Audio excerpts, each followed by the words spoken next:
Joining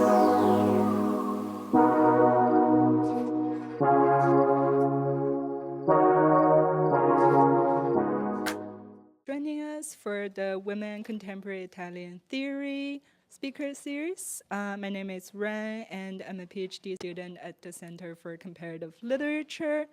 I'm joined by my organizer, who's also presenting today, Teresa. She's currently a postdoc in Arts and Science at the Department of Italian Studies and a distinguished graduate of Complet. She's also a prisoner. And we're really excited to have all of you here with us. And today's panel is titled Ecological Inclinations and Desertions, a title inspired by Teresa's presentation title. And this panel explores our relationship with the environments around us, the many forms of ecological structures that might ground us, sustain us, or prioritize some life forms over others. Before we begin, I'd like to thank both the Department of Italian Studies and the Center for Comparative Literature for generous support of this initiative. And now, without further ado, it's my pleasure to introduce the first speaker.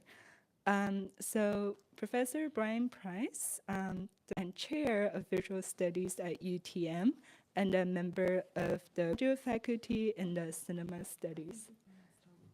Start with that. Well, there's, you also know a little about Brown. Sorry.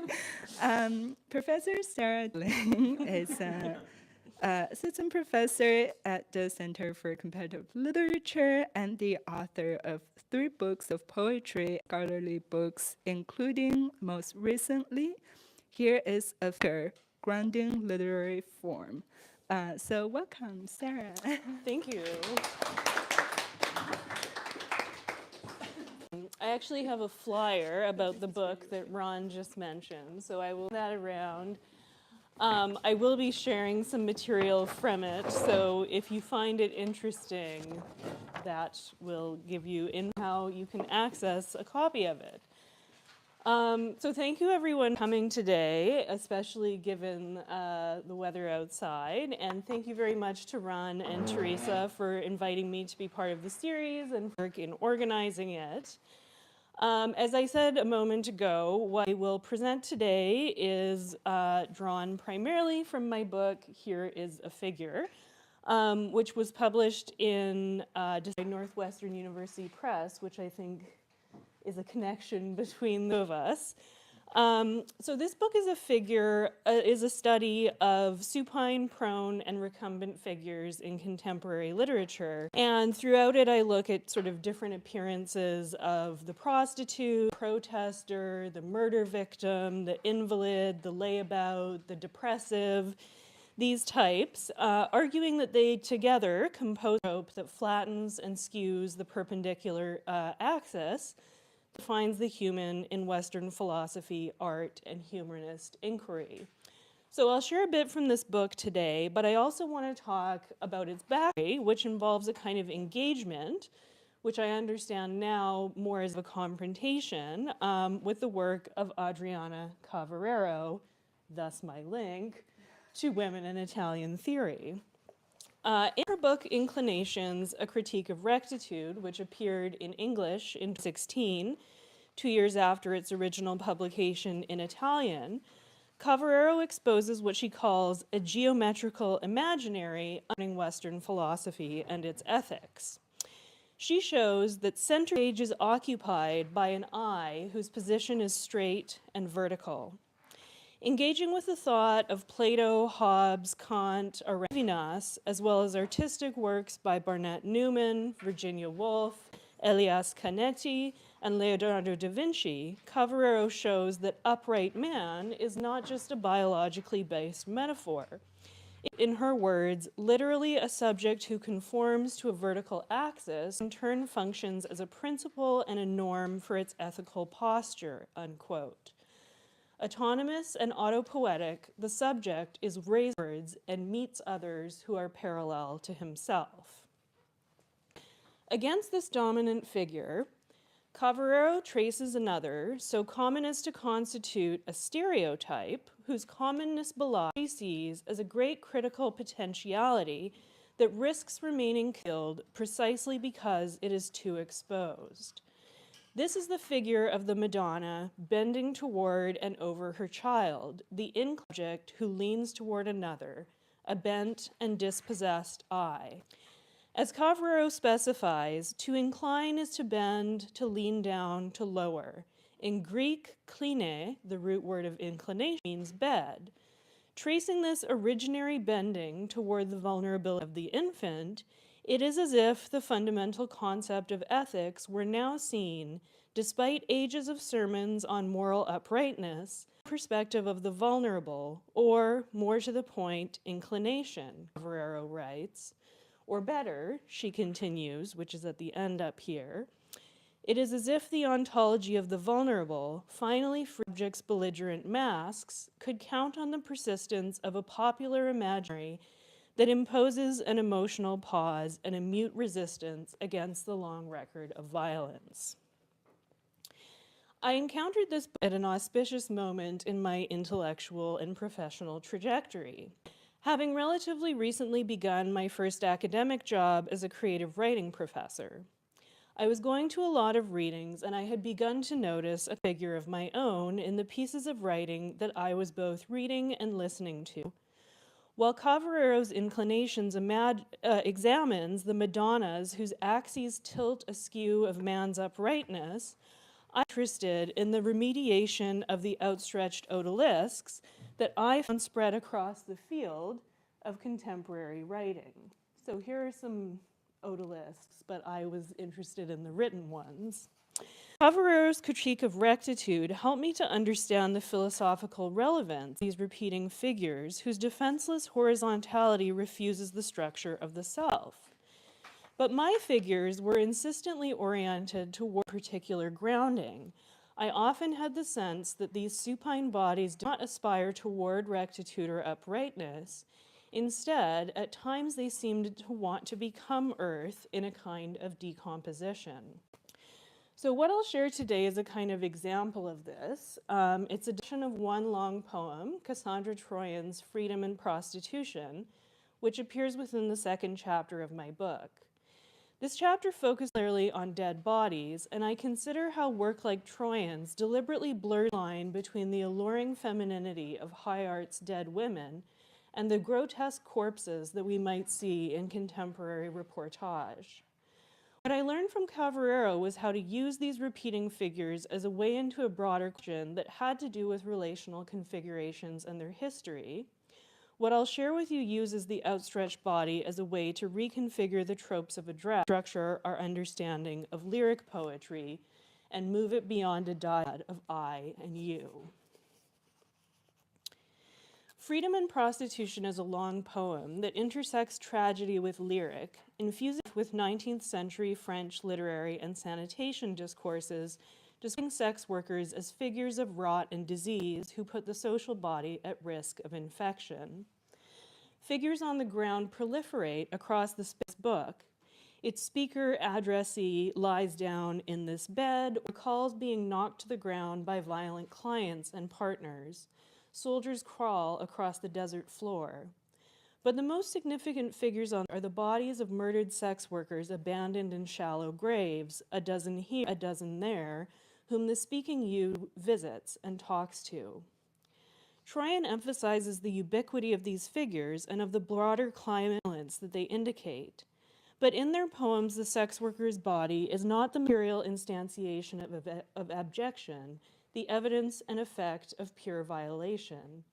Instead, the constellation of similarly positioned demonstrates and enables a substantive reconfiguration of human life, the communities that sustain it, and the earthly relations within which it is embedded. Troyan convocates a chorus of sex workers between unmarked makeshift graves. As this chorus travels, it is joined by and expanded until it becomes a continent-spanning revolutionary movement. Reviews of Freedom and Prostitution note its close connection to Antigone. This connection is not created by cribbing characters or a plot from Sophoclean tragedy, although it is often clear that situations established by or within Troyan's poetry draw directly on the canonical precursor. Troyan adopts Antigone's refusal, her vengefulness, and her capacity for incitement, but these are not figured as properties or traits of their character or speaker. Instead, their collective characteristics, which, as the poem unfolds, are enacted by a dilatory and expanding you, a plural poetic addressee, a voice that at once as speaker and as the memorialized object of address. You names a large and ever-growing group that troubles the line between death and survival. The book opens with an excerpt from an interview with Eileen Wuornos, a sex worker who was convicted of killing 6 men and executed by lethal injection in 2002, and Nick Broomfield, a documentarian who has made 2 films about her life. Presented with minimal frame commentary, long quotations from Wuornos establish the problem the poem as a whole discusses. A raped woman got executed, Wuornos says. You don't take a fucking human life like this and just sabotage it and like Jesus on the cross. While Wuornos supplies Jesus as a friend, the description of a person wronged being put to death by the state is also reminiscent of what happens to Antigone, or at least it recalls the threat initially by her uncle. But more significantly and more directly, the discussion between Wuornos and Broomfield evokes the famous opening dialogue between Antigone and her sister Ismene. It is a tense conversation between one who accepts and lives within the limits of the law, and another who, in her impossible situation, embraces a politics of refusal. In her apparent eagerness for her own death, I'm leaving, I'm glad, she says, Wuornos initially appears as an Antigone figure, willing and eager to die in response to an injustice. But because we read Troyan's opening quotation, with the knowledge that Wuornos was executed and that her death is generally understood as a grotesque and brutal instance of state violence, she also seems like Polynices, scapegoated and abandoned, laid out as an example. The scandal in Freedom and Prostitution is not that the unthinkable has happened in Wuornos' singular case. It's that similar things happen over and over, with and without state sanction. Troyan discusses the infinite violence that women face in sex work and in intimate relationships, approaching it not through the representative example, but from a Foucauldian understanding of power as diffuse, distributed, and discursive. This is most in a sequence of prose elegies that appears midway through the book, which visits a series of shallow, makeshift graves and discusses the lives of their occupants. Quote, only a collection of bones in a ditch next to the highway. He didn't bother to dig a grave. As the seasons go by, your body builds its own grave, sinking deeper into the ground as the earth covers you. To die tonight, to die in this bed, unquote. For Troy, the unburied bodies of Wendy Lee Caulfield, Giselle Ann Lovewarn, Deborah Lynn Bonner, Marcia Faye Chapman, Cynthia Jean Hinds, Mary Sue Bello, Opal Charmaine Mills, Deborah Lorraine Estes, Bridget Meehan, Linda Jane Rule, and 39 other named and unnamed women and girls murdered in Washington state during the 1980s and 90s also play the role of Polynices.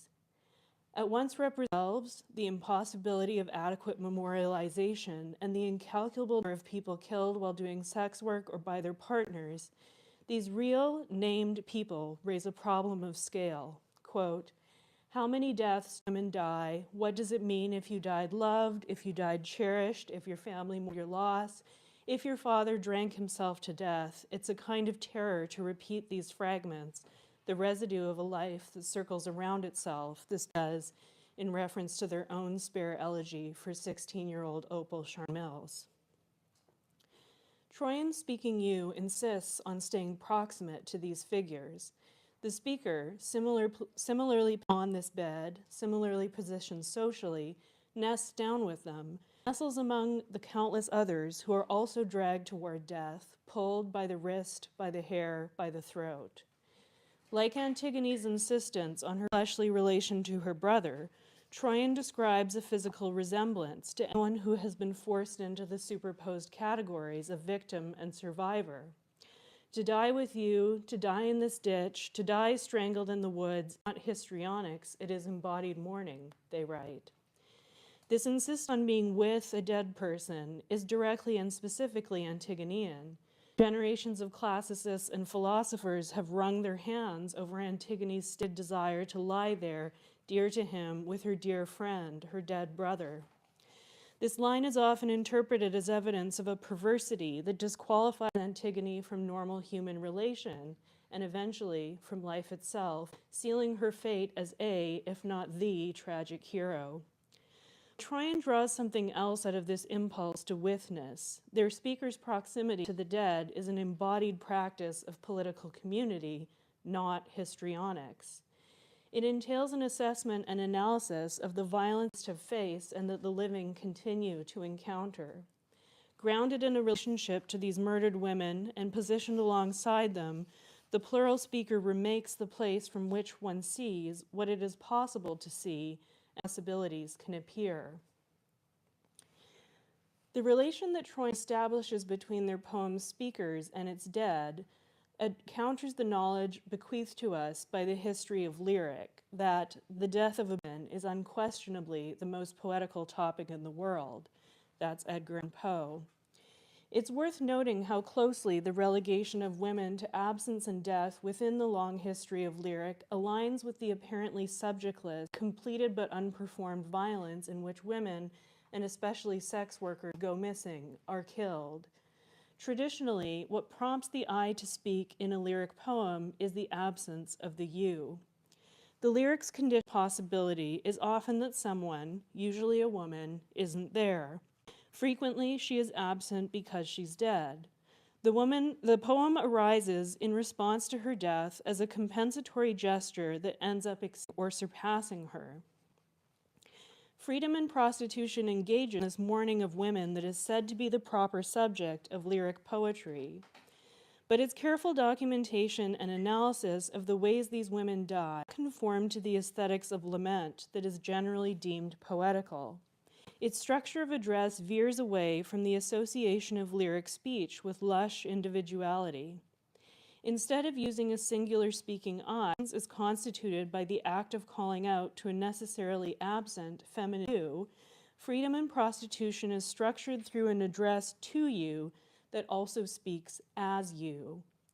The poem is written normally in the second person.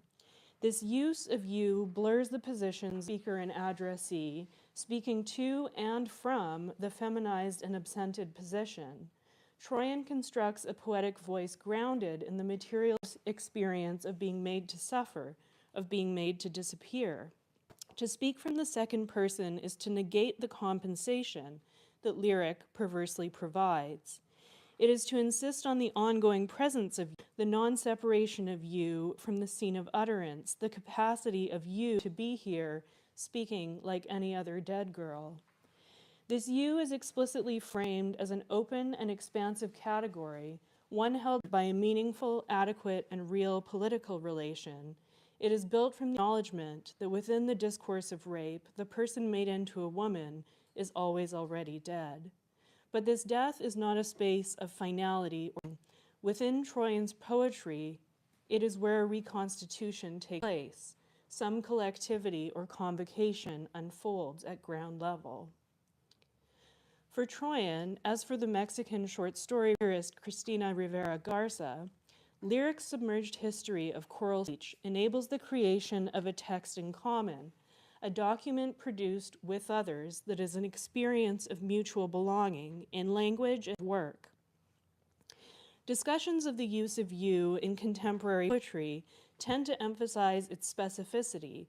They focus on the way you addresses or even touches readers, suggesting that we overhear and find ourselves hailed by the poem's calling out to someone else, its whisper to another. But this understanding strikes me as too closely tied to the second person singular, which is only one version of you. What's more in freedom and prostitution is the second person plural. You have radical capacity to expand and gather. You calls out to everyone who has been killed without the dignity of death, everyone expected to die. But instead of talking into the space of their absence, poetic speech in freedom and prostitution takes shape in the knowledge of the speaker's own potential to become them. You indicates a diffuse and internally differentiated community. It speaks from and through that community and describes what affects its members. Freedom and prostitution is composed from other texts using both overt and unmarked material traces of those who were there, of those who are here, specters, apparitions, memories, accompaniment. The use of the second person plural and the thick web of unmarked citations, practice of writing in communality that does not require leaving the dead behind, a practice of writing in communality that does not rely on assertions of difference from them. As in a more conventional, the pronoun is implicatory. It pulls us into the empty of the dead girl, but it does so without replacing her, superseding her, or casting her aside. You becomes the necessary signifier of political collectivity. As freedom and prostitution moves toward its conclusion, the transforming flesh of the unburied and their transformed relation to the earth augurs and enables a significant reconstitution. The final pages narrate a growing revolutionary movement whose agents are both living and dead. You go to the Capitol to show one of your arms that was found at a dump site with such removed. You weep, you sing, you chant in unison, and rain curses on all the killers. As this movement culminates, a kind of refrain begins, below is the earth. Its repetition to indicate a foundation. Social accumulation grows, connecting your remains, your bones, your smiles, your tears in new ways. This is enabled and supported by the earthly foundation. When you look down, you see the mud is clotting. You try to run, but foul blood stops you. Below is the earth. Your teeth are bleeding, but below is the earth. Below is the earth. Without rejecting without deploring the bodies reshaped through grievous injury, without reducing a corpse to a state of abjection, Troyan turns to the processes of transformation that follow death in order to figure a renewal.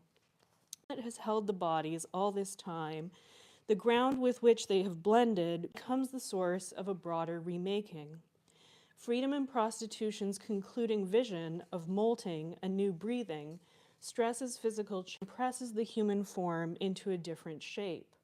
Bird-like, it stretches beyond the reach of the current structures and practices that daily expose sex workers to violence and that make their violations seem natural and acceptable. It pushes down into the dirt. It pushes past what merely comes with territory, reaching toward something more speculative and unforeseeable.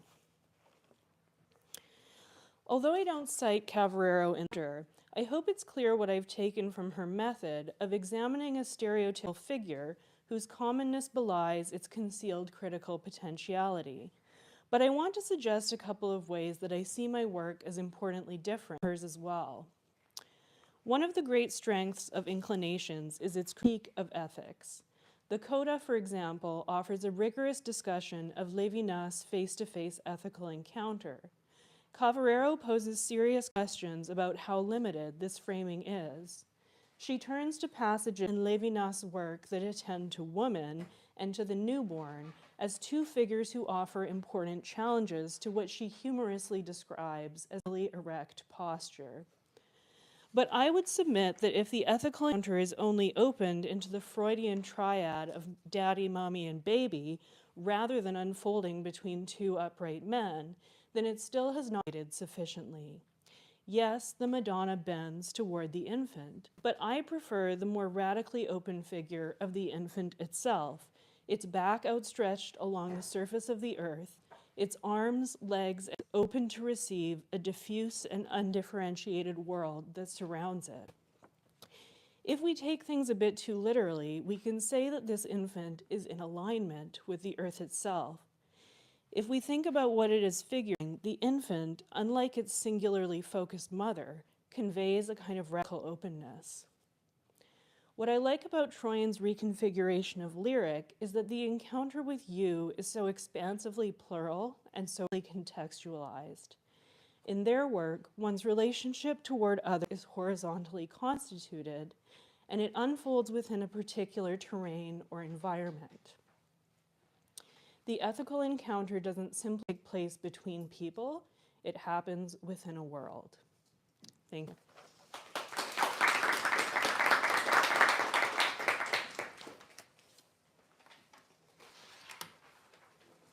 Okay. Thank you so much, Sarah. Next is Brian. So Brian Price is a professor and chair of studies at UTM and a member of the graduate faculty in the Cinema Studies Institute. He is the author of 2 books, A Theory of Regret and Neither God Nor Master, Corporate Song and Radical Politics.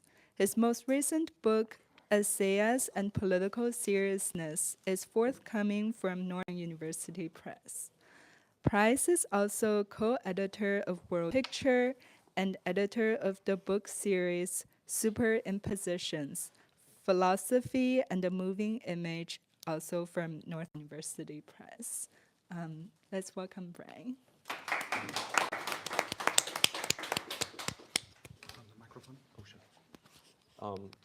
Thank you to Ran and Teresa for including me in this, and thank you all for being. I changed the title slightly. I just basically took Inorganic because I realized I might be compelled to sort of define organic, and I'm nothing like prepared to do that. Okay, so Torlasco and the Life of Images. Since the first half of the 20th century, albeit with a few important exceptions, continental philosophers have been deeply pessimistic about the relation between the moving image and authentic being, have understood cinema as the beginning of autonomy, difference, and an unmediated experience of life. What separates continental philosophers on film from film theorists in the 20th century most of the time is a fuller conception of ontology, even if the image is regarded there as a peril to authentic being. Film theorists in the 1920s and 30s, as we know, if not for quite a bit longer, tended to regard ontology strictly in relation to medium specificity. The scale of the claim and the centrality film comes to have in the 20th century for ontology, and still today, is problematic in my view, but only with respect to the overwhelming negativity one finds, not with the scale itself. Recall, for instance, one of Benjamin's many famous assertions in the work of art in the age of mechanical reproduction from 1906, where he tells us that, quote, the function of film is to train human beings in their apperceptions and reactions needed to deal with a vast apparatus whose role in their lives is expanding almost daily. This apparatus also teaches them that technology will release them from their enslavement to the power of the apparatus only when humanity's whole constitution has adapted itself to the new productive forces which the second technology has set free. End quote. This is a full-blown ontological claim. As second technology, cinema is involved for Benjamin in the reorganization and standardization of perception, of which is broken by first technologies or the tools put in service of the domination of nature. So what feels like freedom is merely a kind of technical virtuosity in being, the limits of which determine paradoxically the technical animations of the non-living. Adorno describes this problem in aesthetic theory, perhaps more convincingly to my mind, since his view requires no equipment, as second nature, on the idea that our concept of nature is always already second nature, since we access what we regard as nature conceptually, and concepts themselves as technologies of seeing. That is, we know how to distinguish, or believe we do, nature from non-nature, precisely because we have at hand a concept of nature, or at least an art historical sense of consistent picturing.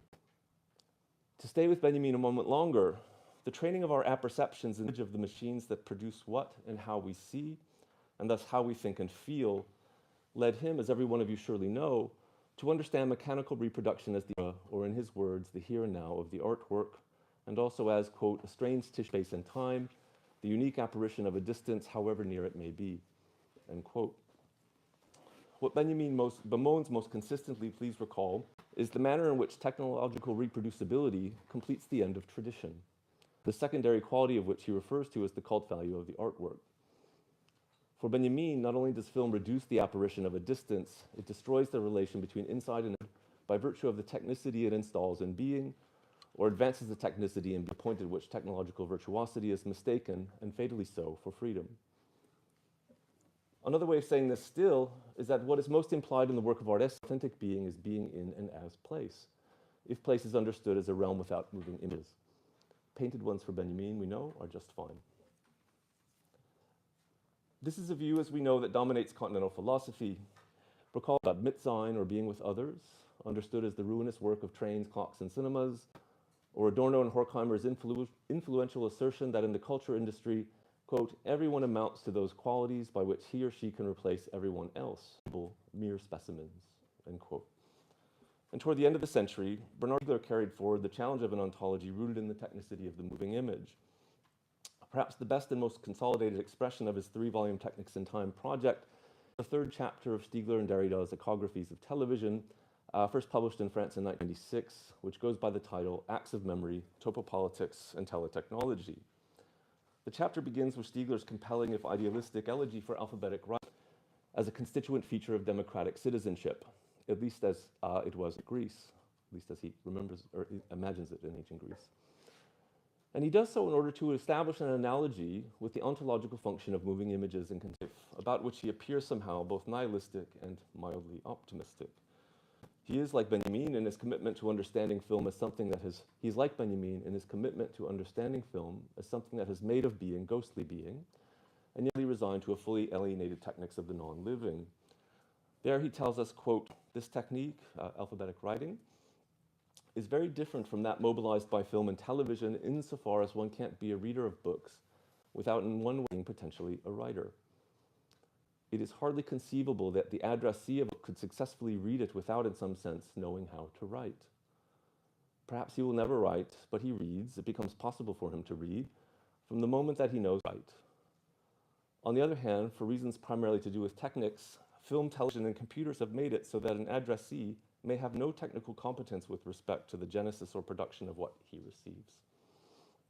And yet, thanks to evolution, machines that can receive and simultaneously produce and manipulate are becoming widely available.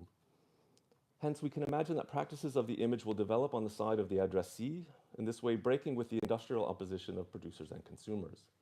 There can be no doubt that this technical evolution makes possible a cultural politics aimed at turning the addressee into an actor or agent in production, end quote. Lest we mistake the end of this passage as implying something like ontology as the ground of a participatory democracy at some point, and thus akin to alphabetic writing at the origin of democracy as Stiegler imagines it, I just want to repeat what Stiegler has said. Unlike writing, where one knows how to do what one reads, and in that sense one retains agency in a linguistic conception of being, even language too is something technological, the apprehension of an image implies no knowledge of image construction, even though the image, like alphabetic writing before it, is of being. So, knowing how to make something, knowing how the technology works, is the only way to an agential relation to the technicity in being, which is indistinguishable in turn from democracy, somehow. But presumably, an image-based conception of the technicity in being, more simply put, of how images inform our sense of self, other, and world, is always too late. We use images, indeed are made use of by images, well before ever knowing how to make them and how they are made. This is, as I've already suggested, what Benjamin claims in the work of art essay. And Derrida's response just quoted only completes the Benjaminian circle, at least potentially when he answers Stiegler by saying that democracy may no longer be a question of citizenship, insofar as language, when language is understood in Stiegler's terms as originally participatory, in and expressive of place. Derrida says, quote, all the problems we have been talking about with reference to a technology that displaces places. The border is no longer the border. Images are coming and going through customs. The local and the local, the topopolitical is, as it were, dislocated, end quote. In other words, if cinema is constitutive of being and a source of dislocation, and if we are nothing more than the fleshy surround of an operating system that we are always too late to understand, then we are just where Benjamin does, philosophically speaking. For Derrida, this where is the end of state sovereignty, though it is a problem Derrida elsewhere treats with great nuance. For Benjamin, as he famously says at the end of the artwork essay, technological reproducibility necessarily implies fascism, which thrives, he says in the conclusion, on the, quote, artistic gratification of sense perception altered by technology. Quote. And you will recall that Benjamin, well before Stiegler, suggests that we have at this position because the moving image smuggles into being the equipment that has produced it and that it now covers over. Or as Benjamin writes, home studio, the apparatus has penetrated so deeply into reality that a pure reality, free of the foreign body of equipment, is the result of a special procedure. Namely, the shooting by the specially adjusted photographic device, the assembly of that shot with others of the same kind, right? And I would just want to emphasize that he says kind. In other words, we see an image and never the labor of production, which is an exclusion that implies we are always under the sway of images before we know how to use them, let alone properly regard properly who made them, since we are always too late to understand our self-constitution, which is better described as the politics installed in being, the success of which is best indicated in the pleasure we experience watching a film, according to Benjamin. The point here is not to try to argue against Benjamin, though I do wish to know more about why it is nearly heretical to be critical of certain continental philosophers, perhaps Benjamin most of all, even when one is otherwise largely sympathetic, as I promise I am. It is common currency for animal philosophers to be critical of him, of course, but that too is unconvincing since one risks nothing in dismissing something one is already predisposed to dislike. Also, much more sympathy for moments like the one in Cavell's essay, Benjamin and Wittgenstein, Signal Affinities, where Cavell says, quote, "It would be worth knowing more surely, and I seem to persist on counting on some reasonably positive answer. For example, within the trauma of its role in transforming our ideas of the authorship and of the work of art, has mysteriously maintained in something like the proportionate instances one would expect in any of the arts of the modern period, the definitive power of philosophical criticism, and if film, then perhaps post-film." Quote. Much like Cavell, I find myself most of the time counting on some reasonably positive answer, which is something other than an uncritical and undifferentiated expression about moving images. Something of what I mean can be understood in Cavell's assertion about memory and the world viewed, when he says, memories are hard to remember the way the actual events of yesterday are. It's not entirely clear to wants the analogy to remain just an analogy, but I am myself inclined to push a little further and say there's indeed slim difference, ontologically speaking, between the way I remember a film and the events of yesterday, since what is at stake is the image left in the mind's eye, which currently in film or in life, regardless of whether I stood before Chiara Mastroianni in flesh and blood or merely before an image of her on film. That is to say, how I remember what I have seen bears little relation to cameras and screens. I, like the camera, records sense impressions. It is just that the impression left on film is easier to revisit. But I won't say just as it was, because how something appears to me or anyone will have something to do with the technologies of seeing I also constellate as a reflective time. A life with images is still a life, and maybe not so different from a life from the lives lived before cinema emerged, supposing one can say really when that was. If I'm rehearsing a narrative that I expect you know pretty well, I'm doing so for a very particular reason, namely, to situate directly the nature of Domietta Torlasco's ontological intervention, which I take to be a deeply important redescription of the continental tradition that she is a key contemporary figure in. Torlasco, of course, an Italian critical theorist and filmmaker who thinks with and in images, and has long worked outside of Italy and writes, so far as I can tell, most of her work in English. Turn to Derrida's concern with borders and dislocations, it might be that these facts of Torlasco's life and work have as much to do with her resistance to the patriarchal culture of Italy and the Italian Academy, per Torlasco, for a woman writing philosophy in words and images, with the supposed ontological force of an image to produce dislocation and interrupt citizenship.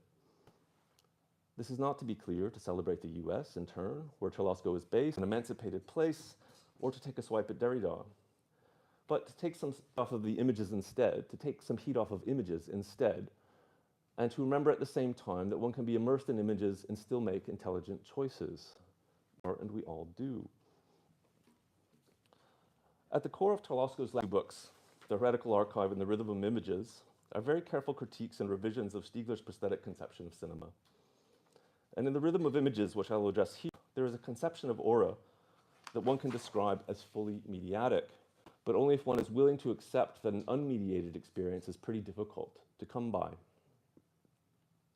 Torlasco's conception of aura, in my view, should sit at every conception of being with images, though to speak of centering is already to betray the significance of her thought. In order to understand Torlasco's conception of aura, I want first to describe her approach to rhythm as rhythmos, which will include. In the rhythm of images, rhythmos is the rhythm of being, a rhythm without measure, which leads to, quote, the emergence of eccentric images of self and other, what one might call an eccentric life of images, end quote. I'm inclined to describe Torlasco's life of images as the vitality of the non-living. Even that is not quite right. I'm not sure it'll be the right name yet. As Torlasco puts it, quote, neither properly internal or external, the life that cinema has produced during its brief life and prolonged death has now acquired a ghostly luminosity, and with it the power to demand more life. End quote. The ghost does not take life, but extends. The question for Torlasco, then, is just the opposite of the one asked by Benjamin and others. How she asks, do images give more life, not less? If the life of images is neither internal or external, as Torlasco, then we are still dealing with a deep technicity in being. The image as constitutive of being, no less than alphabetic writing, just as the pessimistic tradition has maintained, though maintains in a way that Torlasco simply does not, namely, blow to human consciousness, or perhaps to whatever we call the human something.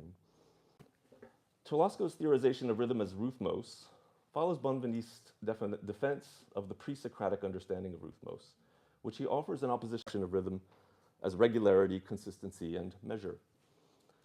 To say there is a pre-Socratic conception of rhythm as the irregular and asymmetrical motor of being at the heart of Torlasco's life of images, having to do with how beings and objects appear before us, and surely how we appear to others in turn, in ways unpredictable, impermanent, and contiguous. It is a world better understood in terms of force, intensity, and sense than category and subject-object relations. For as Torlasco notes, rhythmos is in this way opposed to schema, or rhythm as order, and order is what compels an understanding of objects, where it might be better to say form. Along with Benveniste, quote, while schema names a fixed form, realized and viewed in some way as an object, rhythmos expresses, and here she quotes Benveniste, the form in the instance that it is assumed by what is moving, mobile, the form of that which does not have organic consistency. It fits the pattern of a fluid element, of a letter arbitrarily shaped, of a robe one arranges at one's will, of a particular state of character or mood. It is the form improvised, it is form as improvised, momentary, changeable. Here, Torlasco speaks again. Form as rhythmos is thoroughly marked by contingency and impermanence. In a world where all things are in flux, it can thus characterize not only of what is properly liquid or fluid, water and air, but also of what we have come to regard as static or solid, for instance, letters and garments, end quote.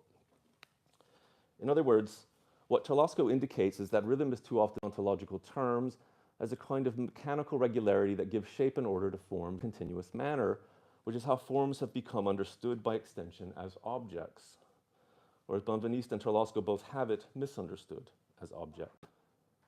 If rhythm orders without variation, it can only really do so by way of a discursive stability, a concept of seeing as that brooks no aspect shift and assures us of what something is and can only be continually, or what Adorno described as those qualities by which he or she can replace everyone else.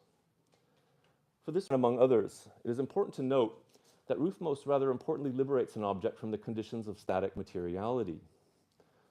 Where matter is concerned, Torlasco's logical distinction between solids, water, and air. There is perhaps an aesthetic difference, but even then, no one element is given priority over the other, which the concept of an object would seem to demand, and no important distinction is made between the organic and the inorganic. It may also be the case that what matters more than the materiality of the object Torlasco is form, which is contingent and always in flux. Form is what gathers and becomes seeable for an unpredictable duration. An object endures as same across time. So more form, more life. One of the reasons for the reduction of an object to form, if a reduction it really is, has to do with the way the continental tradition in its more skeptical does not take sufficiently seriously the contingent character of the prosthetic subject nevertheless imagines, and if as a subject, then also always with an as-if object. In other words, what Benjamin, Adorno, and Stiegler all do, us imagining what we see on screen as objects, such that we can regard ourselves as subjects, and if a subject, then wholly determined by forces external to authentic, resistant, singular being. Benjamin, as you know, needs the painting as an object for the sake of eternity, the eternity of the object.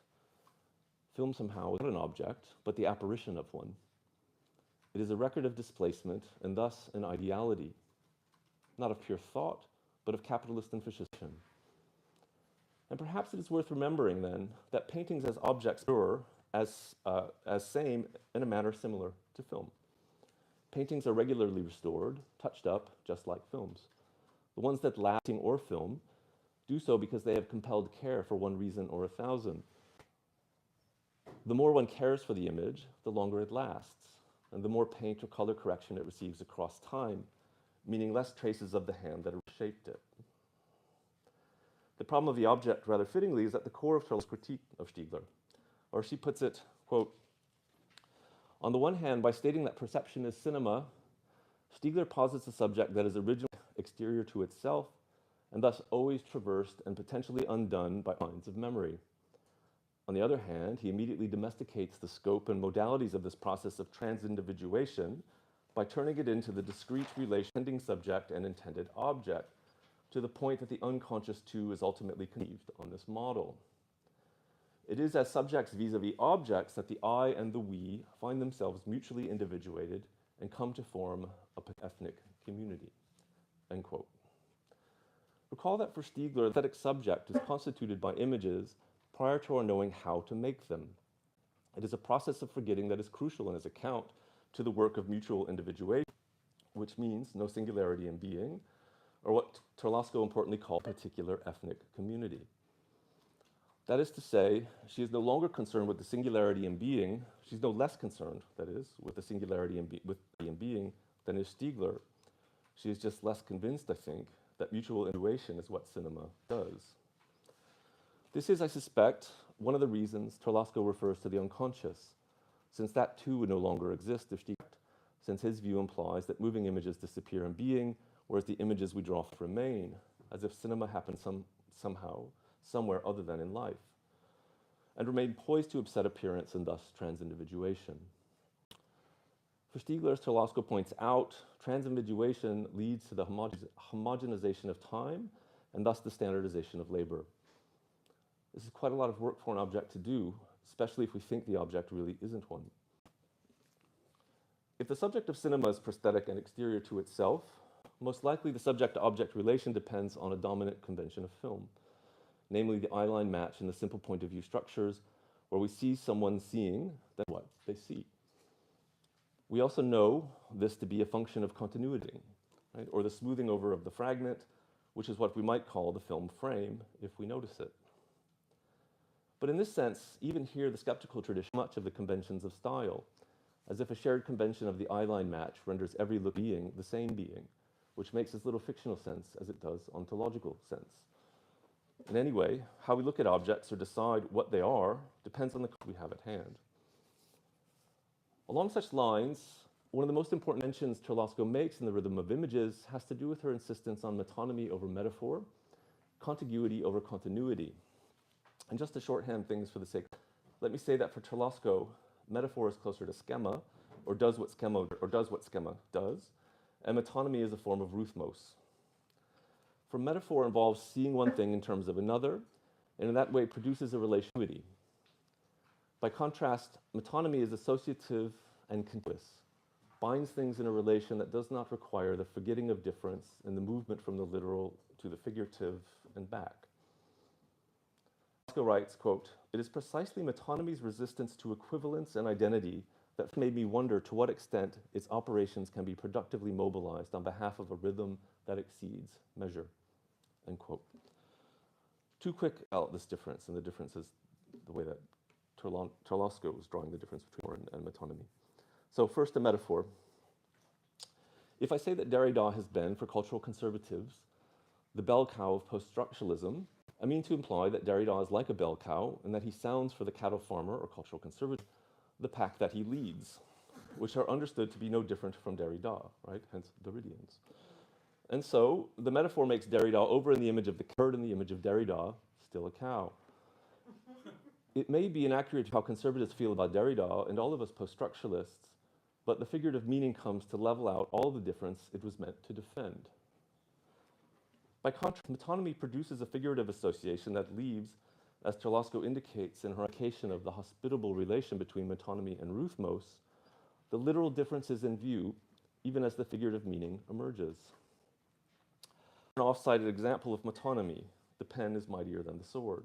The pen draws its figurative resource from the sword as a comparative form of power. In fact, they draw it from one another, but keeps them both in play as different forms, or let's say different if you prefer, so as to imply that there is a better path to justice, namely writing in place of violence. And neither the pen nor the sword gets used strictly in relation to what they express, insofar as the point of the example is not to write the word justice with a pen. Justice is more abstract and depends on what cannot be predicted in advance, which is the good writing, and thus something other than an account of letters. Both pen and sword are held in association, both retain their differences, even as forms to figurative meanings. This also gives us a better way of understanding the forms over objects in Torlasco's work, since form, as what gathers in time for some time and remains seeable against other forms, has something metonymic, insofar as what takes shape does not disappear as the function of the relation one form and another, any more than that relation becomes a relation of identity and thus a mode of continuity. Consider, for example, how to a famous sequence in Umberto D, where the maid pauses to make coffee, sits on a chair, tips it, attempts to close the door with her foot.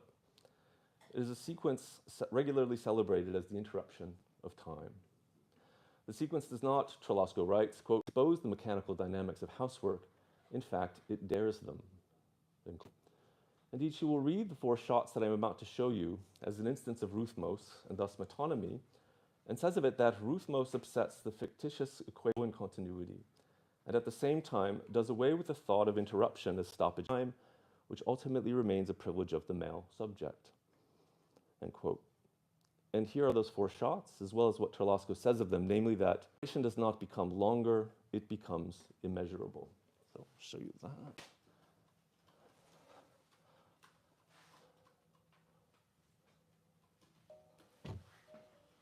Okay, so this is, that'd be great, thanks.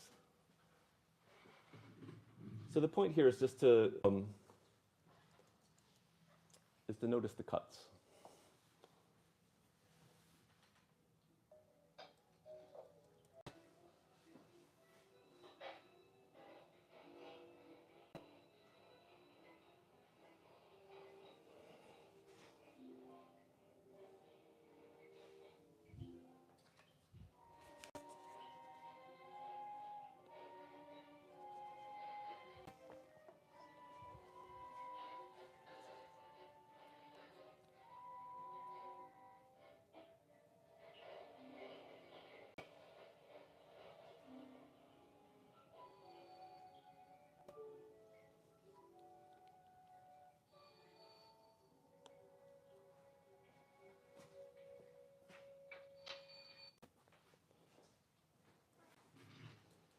Okay.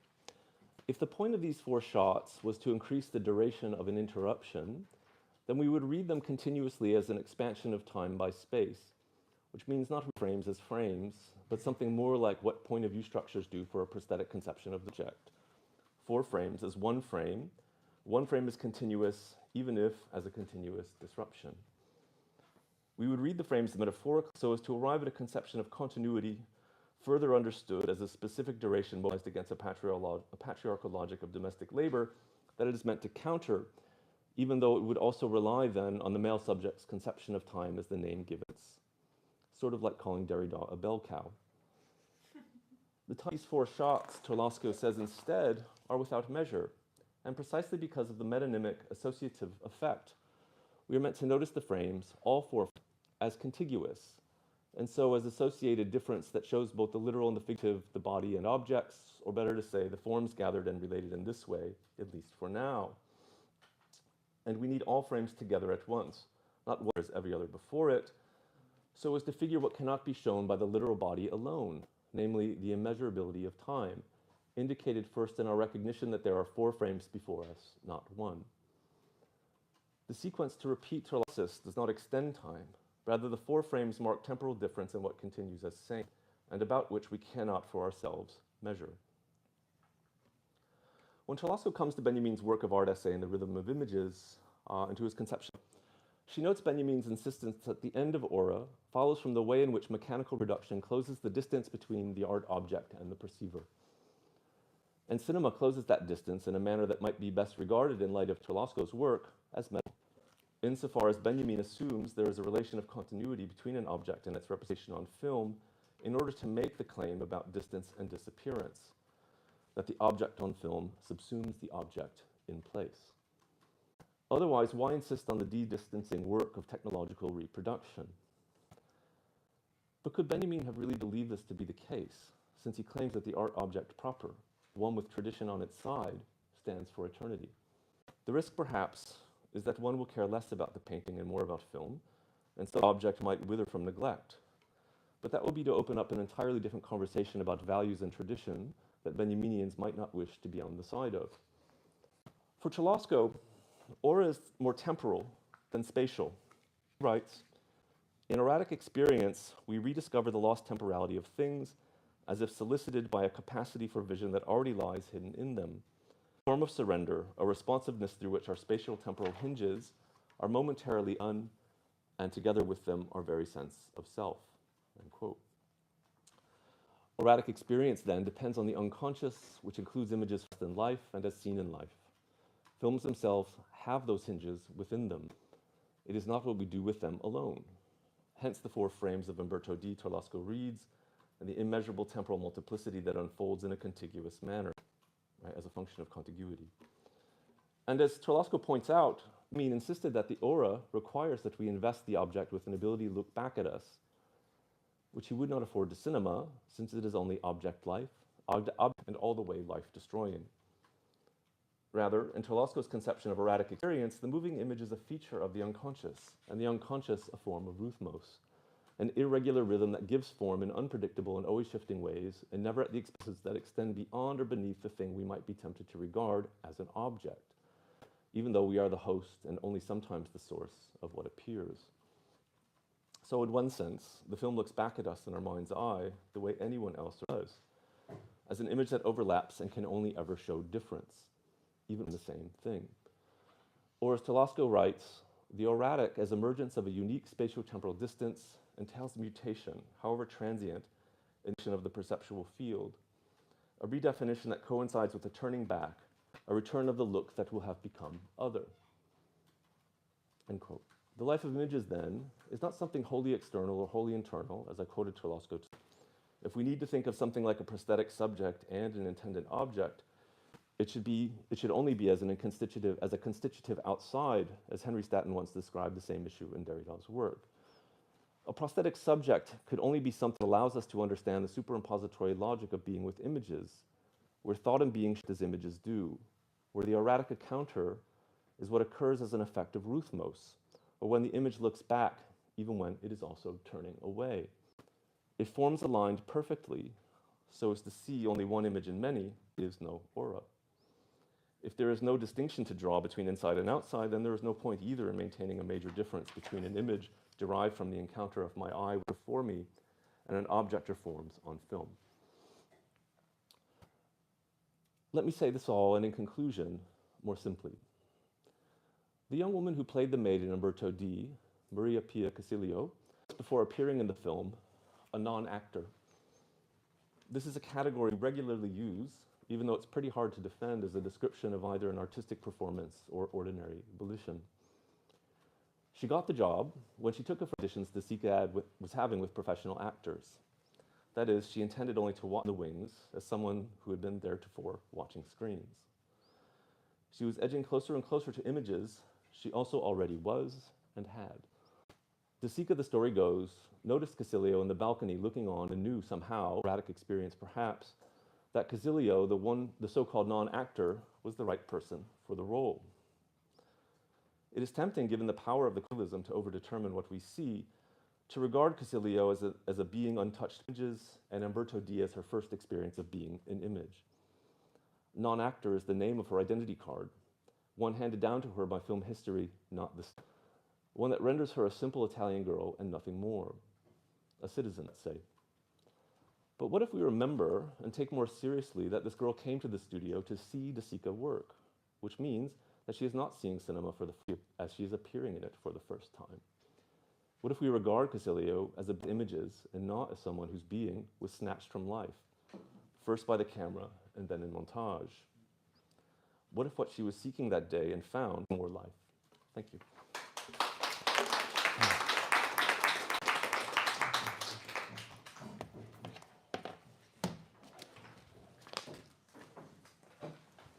Okay.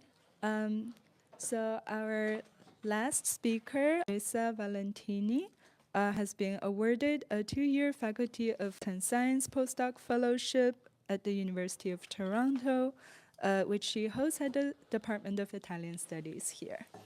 Her postdoctoral research lies at the intersection of Italian contemporary philosophy, sociology, 20th century European and Anglo-American modernism, masculinities, and women and gender studies.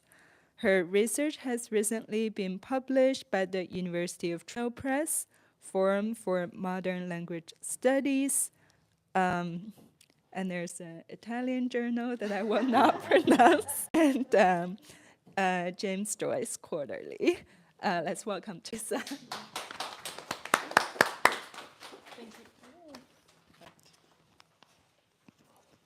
Okay.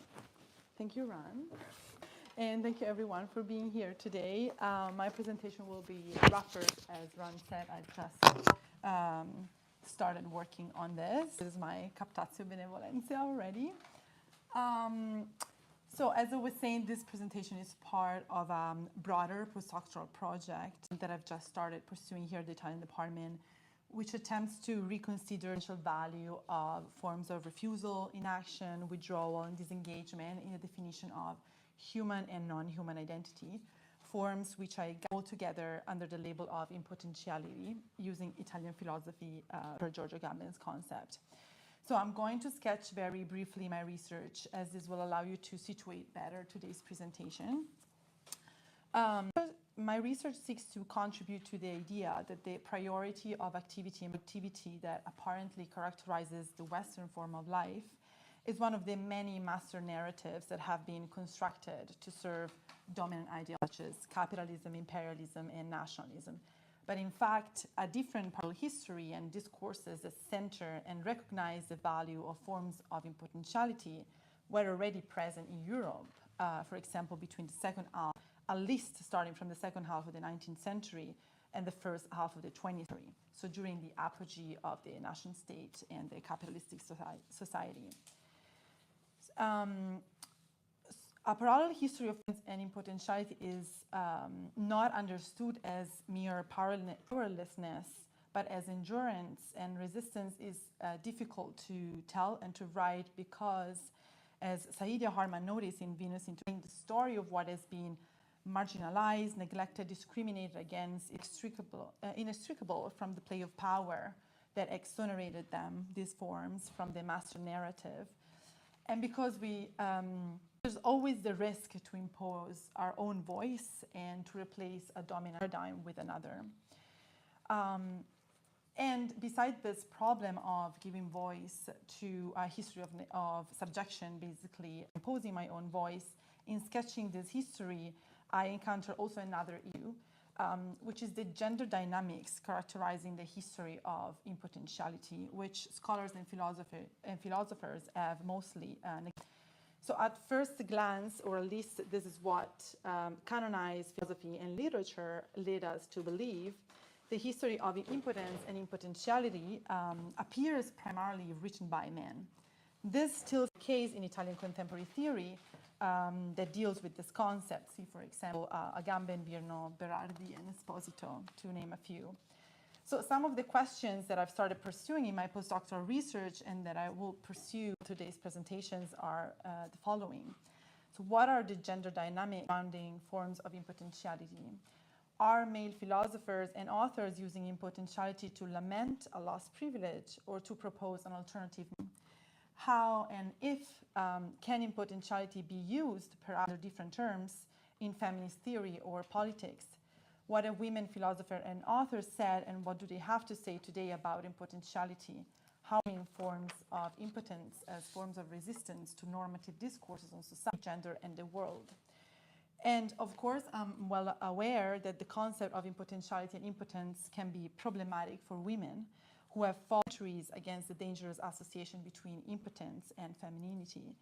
Yet it is in later feminist thought that we find reinterpretation of forms of refusal, disengagement, and desertion not as powerlessness or passivity, but as express the power and not to, the choice to not act according to a certain dominant system that is considered unjust. And Adriana Cavarero's thought on inclination, as discussed by Sarah or Megan 2 weeks ago, is a case. Moreover, and interestingly, for me, for my point of view, in the contemporary North American panorama, the situation where prevalently men write about impotentiality seems to be reversed. It appears that, starting with Povinelli, but you can see some more examples here, that it is women theorists and activists across various disciplines who are using the concept of impotentiality to spaces where alternative socialities and communities can be imagined. And this is, for example, again, the case made by Povinelli in her Economies of Abandonment. So this tendency, which has just started researching, so I hope that there is a tendency, deserves more attention as it can provide valuable insights on what happened and is happening in the Italian theoretical context. So now that I've sketched the direction of my research, it should be clear that my choice to frame today's presentation through the lens of Elizabeth Povinelli's work corresponds to the need to find women's voices on impotentiality and explore what they add to the Italian male discourse around these terms. But why start from geontology rather than forms of abandonment or economies of abandonment, which might seem a more obvious choice since it's here that Povinelli refers to the vocabulary of potentiality? The reason lies in the fact that geontology or geontopower allows us to add another layer to this conversation around impotentiality. So it enables us to explore the implication of impotentiality, the capacity to refuse, withdraw, engage, or choose to not act, not only in the context of gender studies, but also in the context of the environmental humanities. So in particular, to me, is how rethinking human identity through forms of withdrawal, refusal, and inertia also allows us to reconsider the often discrete boundary between the human and non-human world, the lively and the inert. So what of desertion can we learn from other worlds? How must we undermine and rethink pernicious associations such as the one between women and nature based on their presumed powerlessness? We need to rethink this association not only to recognize power where a masculinist or capitalistic perspective sees none, but also see power even where there may be no agency, rather than imposing human agency onto the natural world. So let's dive into the presentation. These are the 4 parts in which it's divided. We're going to start from a description of what geontology is and how the discourse around geontologies is implicated with the discourse of impotentiality and a critique of action. So for Povinelli, the need to conceptualize geontology arises from the realization that the theoretical tools offered by biopolitics, disciplinarity, sovereignty, biopower, are no longer sufficient for analyzing modern liberal society in the aftermath of climate change. For Povinelli, the crucial aspect at the core of biopolity is not biopower itself, but rather power. And Povinelli describes the difference between these two this way. Biopower concerns the governance of life and tactics of death, while geontopower encompasses the different affects that seek to maintain the distinction between life and non-life. On distinction, the difference between the lively and the inert, biopolitics has long depended. So in her opinion, biopolitics has always depended on geopower. So now the critique of the priority of action and productivity as a mark of Western identity and society with which I started this and inserts itself in the critique that pushes Povinelli to theorize concepts such as geontopower. Geo-Ontological wants to highlight how in liberal society, being has been defined on the basis of the features we attribute to life. And these features often describe a human life, so active, productive, and reproductive, in opposition to what is labeled as death or non-life, whose features are described as inert, passive, inactive, without agency. There is impotent. So in this sense, Geo-Ontological and Geo-Ontology serve as an analytical approach that, on the one hand, asks how liberal society has based its exploitation and discrimination on what is considered not active or lively, inert. Using Povinelli's words, Geo-Ontological is a social project and a set of dominant constantly tinkered with and revised according to local materials and conditions, into which life is fabricated and non-life is used.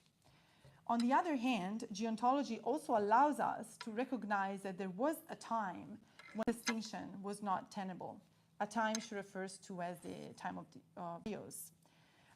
This points to a lost history, one in which forms of life did not necessarily manifest attractive features, similarly to the history of impotentiality that I attempt to sketch. It also suggests that biopolitical discourses may have veiled rather than unveiled some of the mechanism of modern society. As I mentioned, there is a different story to tell in the Western world, where activity and productivity are no longer prioritized, and where forms of impotentiality are not only associated with or reduced to nothingness, laziness, or passivity. This is where research on the evaluation of the centrality of forms of impotentiality and identity overlaps with Povinelli's discourse on Geo-Ontological. That while unmasking the mechanism of liberal society shows that a different conception of human identity was and is still possible. So next part on forms of resistance. How do we resist to neoliberal society? When we think of resistance, we often think of activity, but Povinelli prefers to use the word endure. This choice is intentional, as she wants to avoid any form of engagement with liberal society that might allow it to assimilate forms of resistance to sustain its power. So instead, Povinelli is interested in what she calls the events, which remain almost imperceptible to biopolitical or Geo-Ontological. One example Povinelli provides is the intense daily struggles of people to remain in the realm of the extreme poor. This is a quotation. So for Povinelli, this type of endurance is a creative and generative form of life that offers a stark alternative to liberal society and eludes its grip. Another example that she details is the Caribbean Indigenous Corporation in Australia. She defines this social project as outside the logic and fantasy of land rights. Instead, it's inspired by an improvisation relationship to Geo-Ontology. It's, for instance, characterized by attention in the activity of enduring in hostile territory. It's characterized by the belief that things are neither born nor die, but can change state or way, care. And for me, this offers a particularly concrete and embodied expression of impotentiality, both as the choice and power to be or to be something else, but also as a refusal that does not erasure, but rather the power to withdraw care without exhausting or erasing its possibilities. So I chose to begin with Povinelli because her analysis of Geo-Ontological provides a valuable framework for examining some problematic aspects of Italian thinkers' responses to the state of powerlessness in which contemporary society seems to confine us. Povinelli's Geo-Ontological approach to life and non-life allows us to unravel some of the harmful associations in nature that still persist. And furthermore, it's precisely from the indistinction between life and non-life that thinkers such as Cavarero begin in order to reevaluate the connection between women and nature in ways that resist both misogynistic and anthropocentric perspectives. So next part on powerlessness or desertion. So for those who may not be familiar with Berardi, he's a writer, a philosopher, and a cultural agitator, as he describes himself. Most importantly, he's one of the key Italian thinkers alongside Agamben, Esposito, and Virno, who has devoted considerable attention to the experience of impotence. So but the trajectory of this feminist thought is complex and at times controversial. His book, Futurability, The Age of Impotence and the Horizon of Possibility, offers a critique of the impotence to which neoliberal society reduces the individual, an impotence from which the individual must escape. So in this work, Berardi does not frame impotence as a form of resistance, resilience, but rather as a condition of absolute powerlessness or lack of agency. In this book, he draws a separation between a positive understanding of potentiality as a source of freedom and a negative understanding of impotentiality as a result of an imposition that implies exclusion. But in conclusion of the book, Berardi remarks that the potency that allows the subject to turn one's virtual possibilities into an actualized one is what is lacking in contemporary subjectivity, so which is cast in the real of political impotence. So the consequence, impotence of this inability to turn potentiality into actuality is what Berardi calls the inertia of the possibilities inscribed in the present composition of the body. So impotence for him is the shape the potency takes in the technical and geopolitical hypercomplexity. So as we can see here, Berardi is still indebted to a definition of potency that is secondary with respect to its actualization. And the lack of actualization does not correspond to a choice to not, but rather to utter in impossibility. Interestingly, however, in his latest book, Disertate, which is the imperative for desert, Berardi has changed almost completely his perspective on forms of impotentiality, actually urging people to inaction or desertion. So he writes, in the months of ferocity, when the war began to tear apart Ukraine and to disintegrate the precarious world economy, one thing seemed certain to me in the midst of so much uncertainty. In war, there is only one behavior, desertion. I began to rethink that desertion could become a strategically effective model also for escaping from the horror of the truth of this peace that continually prepares war. So in the face of the pandemics, civil war all over the globe, the rearmament that accompanies war, and climate change, he now believes the only strategy to mobilize the creation of independent subjectivities and solidarity is desertion. So 6 years, I'm going to skip something because I think I'm running out of time, but I'm just going to quote it for you. So 6 years after Futurability, Berardi significantly shifted his interpretation of impotence. What interests me is what changed in the meantime. I believe that the Geo-Ontological approach, which reveals how liberal society is rooted in a Geo-Ontological-based distinction between life and non-life, can help explain this change in direction.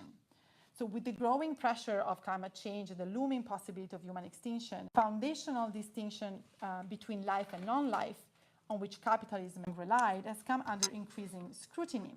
So this in turn opens up the possibility of rethinking what does not manifest active feature, so what is potential, in more positive, even resistant terms. It's not by chance after the pandemic, Berardi reconsiders inaction and disengagement as the only viable political option for dismantling capitalist society from within. In a remarkably prescient way, Povinelli already in 2016 theorized the virus as one of the key figures of Geo-Ontological power. So for Povinelli, the virus represents a figure that reveals how the distinction between life and non-life is in fact a difference that makes no difference because everything is or can be made inert, replicative, unmoving, dormant, and endurant. So I want to offer two more brief reflections on Berardi. So on the one hand, this shift in perspective, even in a formally committed activist, convinces me of the urgency of uncovering a history in which forms of refusal and withdrawal are not merely the last resort in a world headed toward extinction. So tracing a longer history of impotentiality allows us to situate today's conversation around disengagement and desertion within a broader context. This perspective reframes desertion not simply as the opposite of an action no longer possible, but as a fundamental aspect of both human and non-human existence, one that Western dominant ideologies have long dismissed or cast in negative terms. The other reflection, or rather the perplexity, the observation I have toward Berardi's thought, concern the question, who is deserting? So importantly, Berardi referenced indigenous people, the population of Kiev, and factory workers. But these individuals are not abstract categories. They are unique persons with specific bodies, genders, and lived experience. Their act of desertion, refusal, withdrawal, or endurance are deeply tied to these embodied specificities. So Berardi near total silence on bodily and implicity reveals something broader about a branch of discourses on impotence and impotency within contemporary Italian philosophy written by men. The unspoken assumption that the primary subject of these discourses is male. And in a particular case, the text seems to suggest that the discourse on impotence as a form of resistance can only emerge from an aging male body. So thereby erasing the possibility of an alternative masculinity that the text might have hinted at, and instead restating a seemingly normal one. So Berardi appears to affirm this association in the final chapter of Disertate, where he explicitly states that he's writing from the perspective of an aging male body and brain, quote. The author, as well as the addressee of this discourse, is thus male, yet the body they may have long reflected on a strategy grounded in impotence is another marginalized figure altogether, the aged body. To me, and I may be wrong, this speaks to the broader difficulty of reclaiming concepts like impotentiality and impotence, which have been burdened by centuries of derogatory connotation. It is perhaps for this reason that such a position of passivity and desertion must be cautiously framed as coming from a body already positioned outside normative structures. And then, where are women? Women are most absent. Why can women desert too? So we let Cavarero speak about women's desertion, or what I would like to call, using Bonnie Honig's terms, feminist refusal. And this will lead to our last part, the eco-critical discourse with the gender one. So in the same year, interestingly, the same year that Berardi was writing Disertate, so 2023, Cavarero writes Women Who Breastfeed Wolf Cubs of Hypermaternity. She wrote, I think, an essay about this, but this book hasn't been translated yet into English. Correct me if I'm wrong. And in this book, Cavarero deals at the same time with the connection in the inorganic world and forms of disengagement from domesticity or reproduction, so forms of desertion or forms of impotentiality. So here, Cavarero accesses the discourse around the world and matter through maternity, saying that, you can see it inside, maternity is the place of relationality where the female body reveals how the human is inherent to the infinite and non-human cycle of regeneration. So interestingly, she posits the necessity for a materialistic Geo-Ontology that could liberate the plurality of living beings from the anthropocentric grip. So using Povinelli's terms, maternity is that experience that allows us to undo the stark distinction between life and non-life on which a Geo-Ontology is based.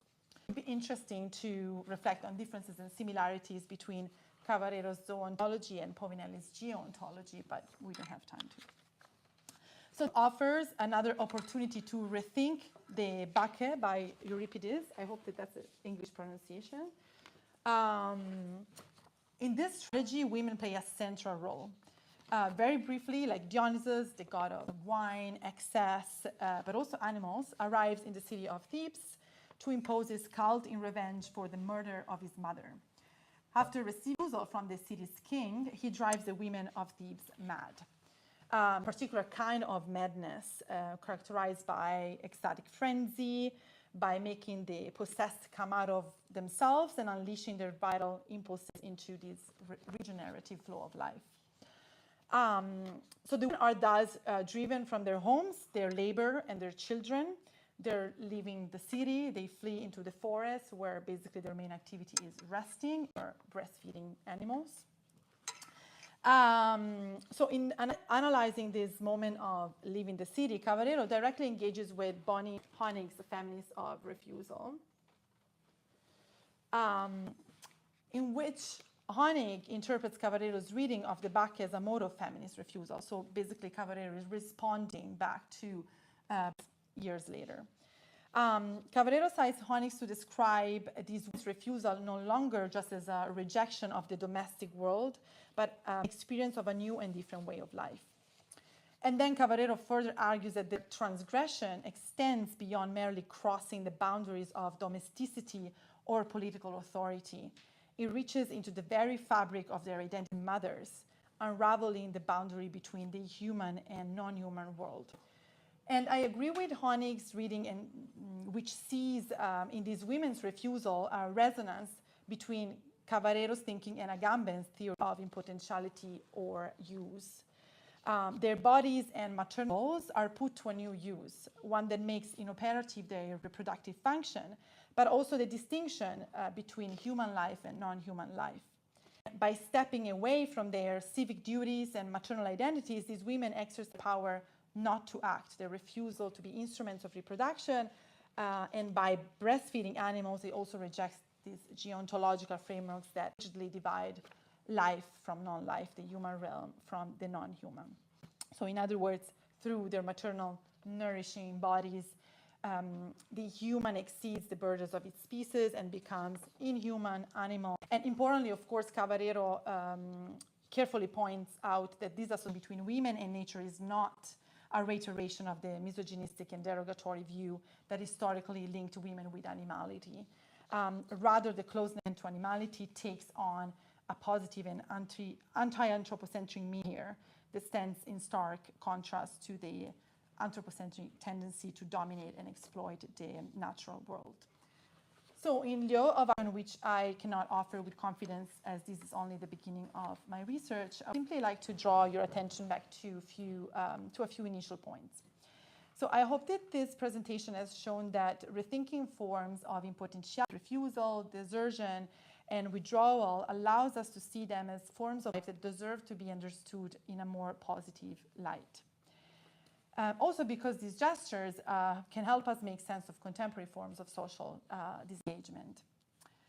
Additionally, I hope to have shown that revisiting the concept of impotentiality challenges what we think we know about human identity and its distinction from the non-human world. And finally, I hope to have suggested that it is possible to carefully reclaim the concept of impotency in service of feminist theory, a theory that, while remaining aware of the problematic history that terms like impotence and impotentiality carry, is open to reimagining their use. I use that on the one hand to individual uniqueness and gender specificity, and on the other remains open to forms of life that incline toward more than one world, human or. Thank you.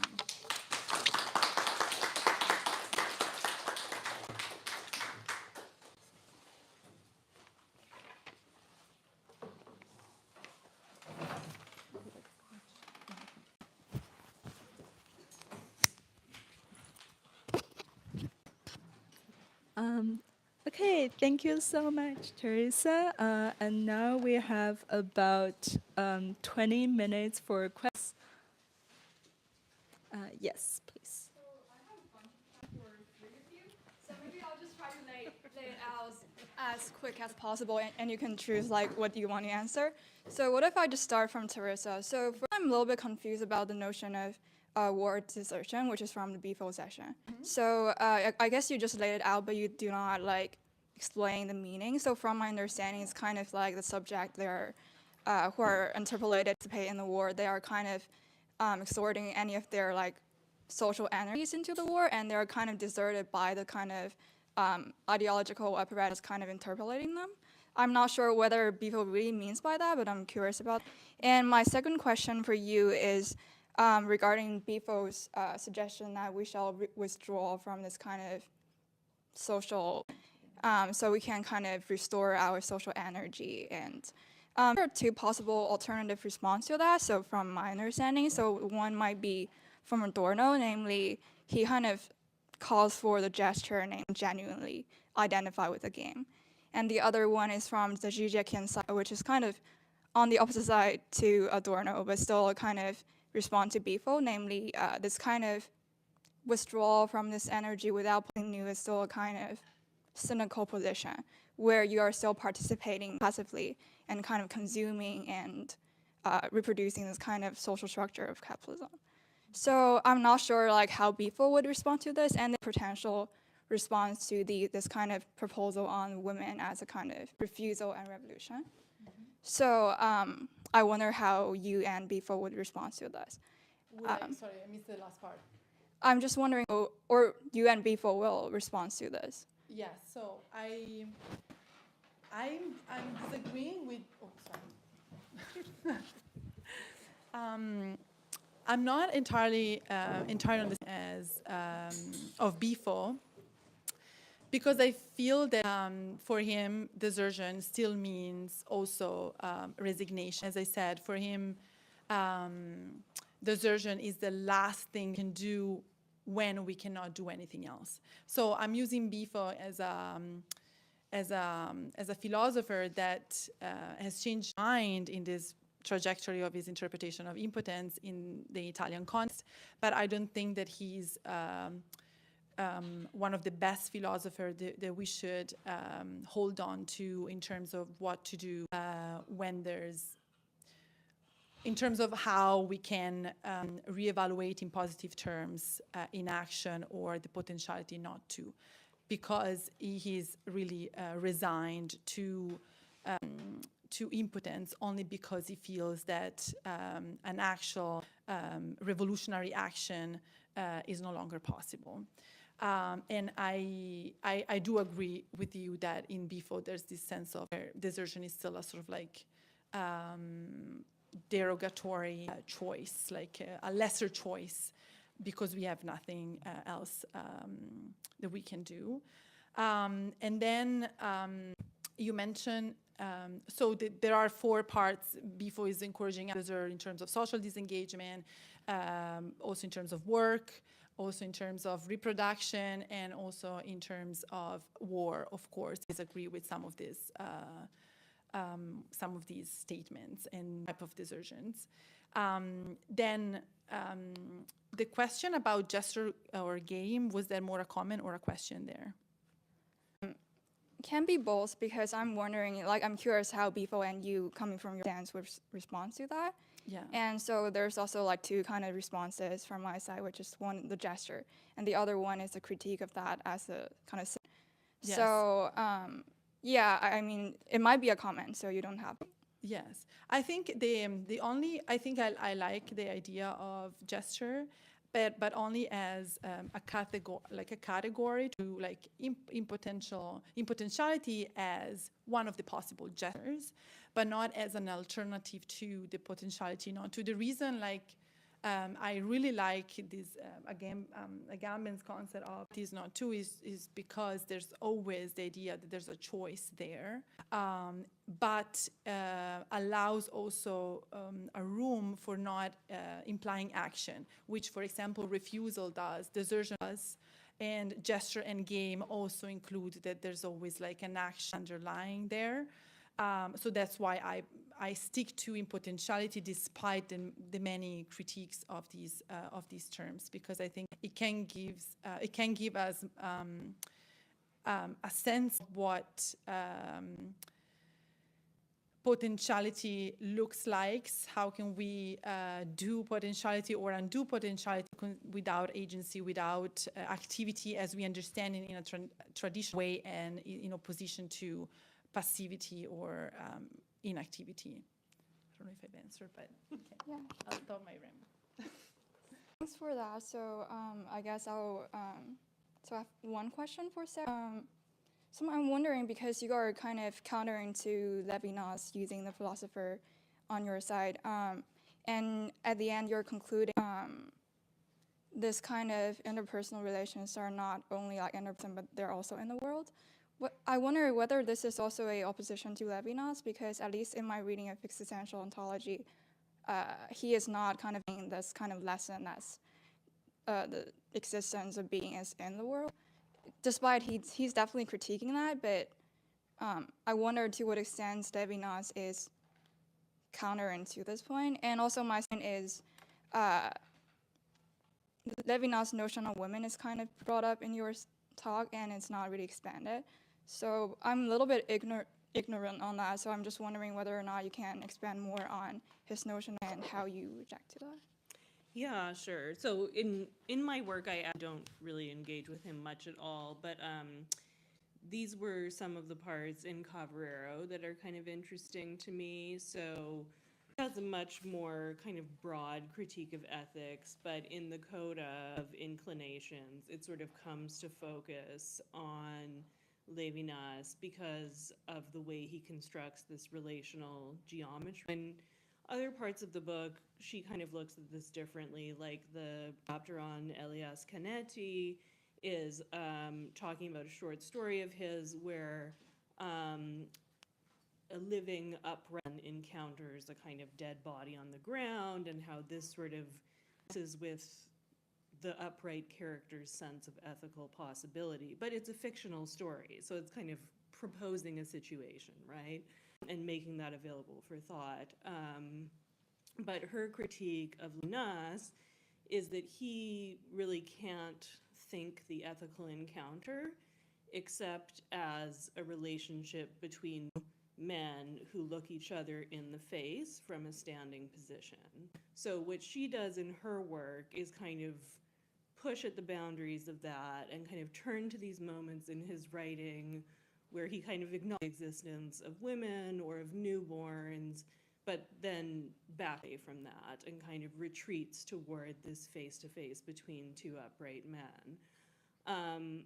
So I really like her critique of that. I really think that her alternative is actually very interesting. Like, I love her work, but a lot of the time she just turns very quickly to an understanding of maternity that view is very limited in itself. So it's true that the figure who is askew of upright man poses a series of challenges to it. But in my reading, even if we just turn kind of inclined figure, that's not only the position of a mother, for example. Like, that's one very interesting version of that figure. But, you know, within like an Anglo framework, the term bent has meant queer for like almost 100 years.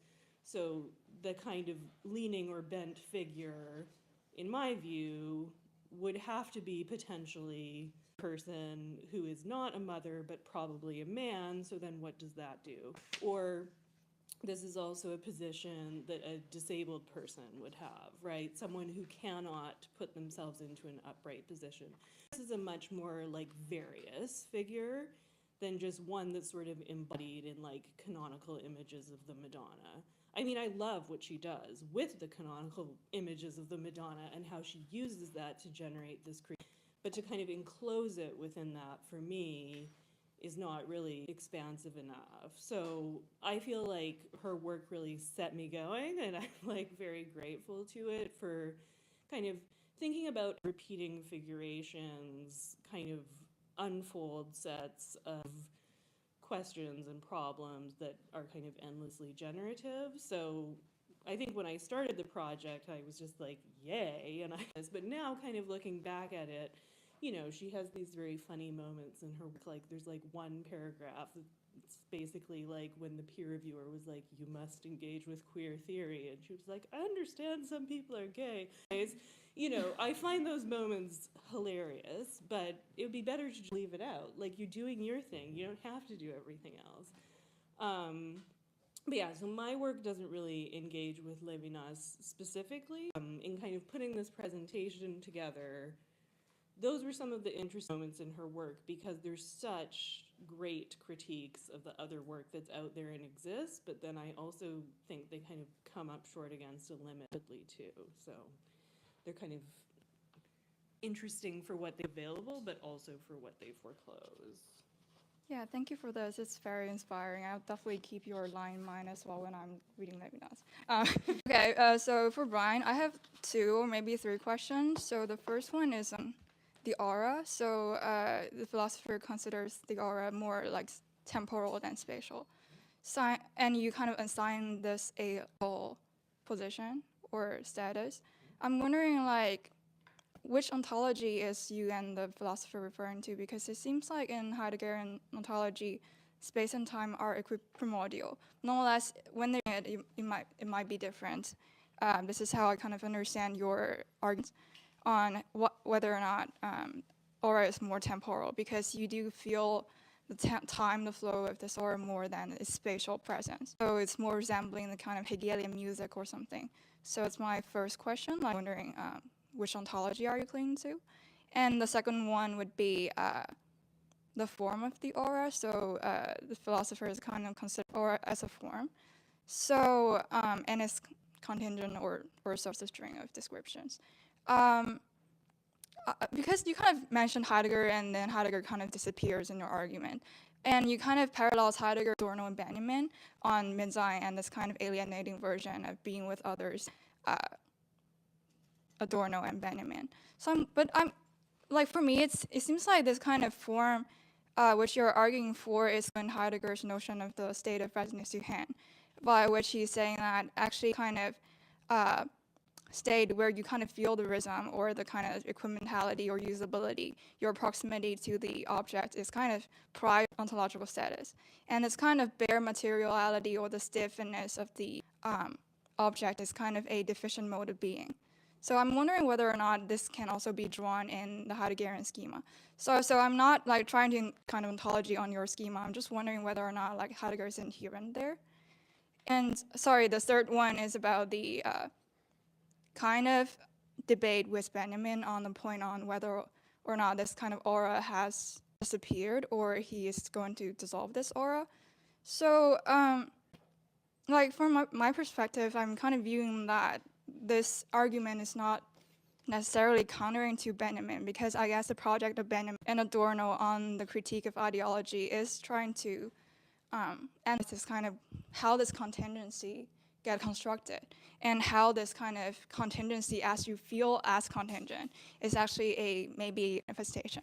So what Benjamin and maybe Adorno is worried about is if you kind of leave the aura or the form of the image open, then probably you have the danger of aestheticization, fascism, or all this kind of commodity fetishism or whatever ideological concept that you might want to reject. So I agree that there might be an ontological manifestation of this kind of aura because you really experience object in this way. This is properly phenomenological, but I'm not sure like whether or not it does kind of counters to Benjamin's point, because I think the two directions are different concerns. The ontology is Torlasco's, no one else's, and I think the salient point here is that one can continue to write ontology. You know, we don't have to, like I'm referring back to Heidegger's distinction about, in fact, what Heidegger can't bear, right, is technology beyond. Like he can deal with equipment, you know, in the sense of a tool and a shovel, right, but not mass reproduction. So in that sense, you know, what I'm really doing here is reading Torlasco's ontology, right, as an ontology that unafraid of images and doesn't think that an image is opposed to life in that sense. And so for Benjamin, just to kind of quickly respond to the aura point, so in Torlasco's book, In the Life of Images anyway, she actually concedes, like the way that she's characterizing a kind of mediatic conception of aura, she sees it elsewhere in Benjamin, just not in the work of Art Essay. I don't really have time to go into that, but it's, so she's perhaps more than me to what Benjamin is saying. But just, you know, something happens with continental philosophers in the 20th century when they start thinking about images, in the image as a kind of, as a form of mass culture, you know, so it's just, you know, in that sense, you know, she's critical, right, of the work I say, but open to other aspects in Benjamin. So, and for me, then, all I'm really trying to point out about her reading of aura is that it really has to, like that you can have an erratic experience, whatever that means, that doesn't depend unmediated access to objects, in part because she's not even entertaining the idea of an object, really.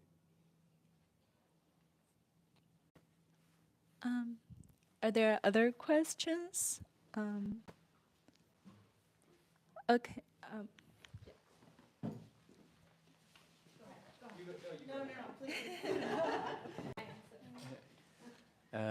Yeah, I think you did this, Sarah, but I just was wondering if you could say it again, maybe. But it seems like you're doing, or something you're interested, the artists that you're, and poets and writers that you're looking at are all doing something with inherited form, right? That's not seizing it, that's not reducible to like a seizure or just repeating it. Yeah, I'm wondering if you could just say a little bit about how you would characterize their handling of that. Yeah, I think that's a great question because one of the things that was a bit of a struggle for me, like in the beginning of the project, was trying to figure out like how to describe what these lying down figures were in these works, because it's kind of a trope, but it kind of becomes a formal structure on a certain level. Like it determines what the work sort of is or can be. But it's, you know, that's not literally a type of, an epic is a type of poem or whatever. So it wasn't that. But yeah, thinking about figuration really helped me a lot in that sense, because it's like there is this kind of historical thing that's being up and repeated and recirculated and remediated. And that is how these works gain their meaning, is because there's something recognizable about these figures that reappear within them. Like when we do that, it's something that we kind of recognize and know already, like maybe not instantaneously, but as the work builds, this is not something we've never seen before. It's actually very importantly something we know quite well when we see it. So that was kind of one thing that held all of them together for me, is like that they are remediations. And like one thing I really liked about the end of your piece was like this person who kind of knows something about something going and seeking to kind of engage it more closely, unbeknownst to herself that she'll get to do it even more closely than she thought she would, right? That I actually think that a lot of the time in these works, you know, some of them made by like very well-known people who are readily recognized as professionals by their peers, but it has something of that kind of spirit of approaching something that you like and are interested in and want to be kind of in closer proximity to. And that this is a kind of proliferative process, right? Texts is they're not making something new. They're actually like to be a part of something in a way that kind of continues it. So that was part of what drew me toward them. Are you sure? Yeah, I'll just be quick. Sorry. Thank you so much for all the talks. They were so great. Sarah, I also wanted to just ask you a question. I love Troy Ann's work, and I'm so glad to see academic treatment. But I just wanted to ask, I feel so strongly that empathy is not the right word to think about the kind of presence and the embodiment that the poem you're citing, Freedom and Prostitution, really expresses. But I'm really thinking about this and how you were talking so eloquently about the use of the second person, about the you, and also the temporality, the nowness of we're doing this process together. Yeah. So I just ask, like, yeah, how do you think about this question of empathy with regards to this particular, like, formation, and the question of kind of embodiment, and like, what's a better word? Because empathy is a little bit of like, you know, yeah, a little bit of distaste, I would think in some ways. Yeah, I think that's a great question, because I think there are moments that really do seem to like solicit empathy, like those kind of prose elegies that are in the middle, where it's like each one addresses an individual person who's a real person, whose relatives are still alive, you know. They really seem to solicit empathy. But in other moments, you know, it starts with like fucking the sun. You know, often it's quite off-putting. I'm sure you know, but just for everyone else, like the kinds of like sexual practices that she talks about may not be to taste, that they talk about, excuse me. But I think there is this kind of sense that through this kind of broad collective you, like of maybe something more like solidarity is traced out, right? That, and in you would not need to be the same as the rest of the you to kind of be within its movement, right? So I kind of feel drawn to that as like a way of thinking about what kind of the collectivity can be, because there's also differentiation within it, that like the speaker talks about how they are not in the same position as the other people they're describing or whose experiences they're recounting, that there's a lot of internal differentiation within that too. So for me, that kind of makes a place for different people to sort of encounter and imagine their own relation to it, that it's not like that kind of position of empathy that's maybe a bit extending. Or like projection of the Yeah, self, or like yeah. I imagine you Yeah, are like yeah. this, but there's kind of a space for finding one's relation to these other people who are themselves not all the same either. Yeah. So yeah, I would maybe think of it as kind of like collectivity or solidarity or something along those lines that can be sort of held together often in very loose ways. Thank you. I love that you know their work too.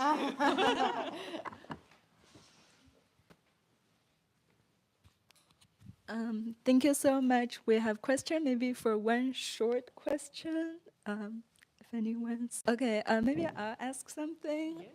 So I'm sort of taking this question out of Sarah, your response to the first question. So you talk about this like being bent, and it just kind of reminds me of this common theme throughout the three presentation that y'all in some ways talked about duration or endurance. So I think Brian, like I think the idea of like being in time, but at the same time, there's a there's like a specific composition of like how bodies are played. So there seems to be this intersection between space and time. So I'm just curious, I guess even in like the clip that Brian showed, I think so how body is positioned, it's shifting the temporality. So the sequentiality of time of action seems to be disrupted.